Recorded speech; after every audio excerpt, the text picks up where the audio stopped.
Before I even start this review, I need to be overtly clear about my typical video game review process. There are always exceptions, of course, but for the most part I complete every game before I start putting words down on paper. I feel like I need to respect the work of the developers, see and experience everything they created before passing judgment. So it's with a heavy heart that I have to admit that, despite its relatively short length, I didn't complete Heavy Fire Red Shadow. I never will, and I'm reviewing it anyway.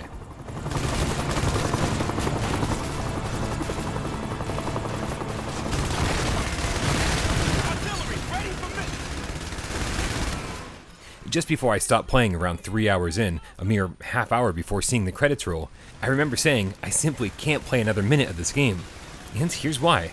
At first, shooting bad guys from your stationary turret gun is kind of fun. It's non-stop action with someone yelling at you to complete side missions while defending yourself from swarms of soldiers and occasional vehicles, with a fairly lengthy list of upgrades for not only your gun, but also your special abilities like airstrikes and some helpful infantry. But just 10 to 20 minutes of North Korean genocide will reveal exactly how boring and tedious Heavy Fire really is. Each level consists of 15 practically identical waves, which feels like an eternity, and it never gets more challenging, more interesting, or adds any gameplay mechanics or boss fights as you go. And once I learned all the controls and how to use my special attacks, the only time I ever died was out of sheer boredom, where I'd forget to pay attention to my health or enemies around me.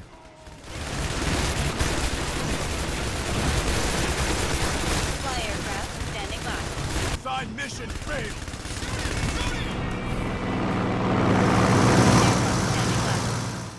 The core non-VR version of Heavy Fire is $20, but to play it with your PSVR headset, it'll require an additional $10 download, bringing your grand total to $30 for what's basically a fairly primitive wave shooter. Let it be known that I'm not against the VR tax. Developers should get paid for their extra work, but there's simply nothing here worth paying that much for.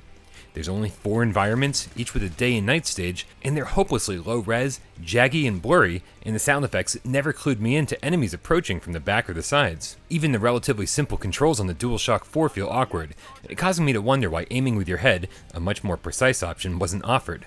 And adding insult to injury is the fact that Heavy Fire Red Shadow is actually just an updated version of IS Defense, a game from 2016, currently going for $6 on PC.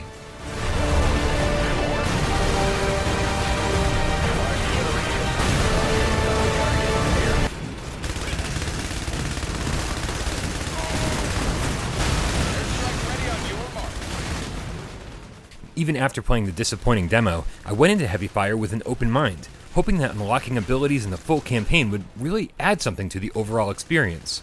Instead, what I discovered was that the demo is actually the full game, minus all the extra environments. So save yourself some money and play the demo 6 or 7 times to get the full experience, or save yourself the hassle and just skip this one altogether. If you're interested in this genre, check out Bandit 6 or Eve Gunjack, 2 much better and much cheaper offerings on PlayStation VR.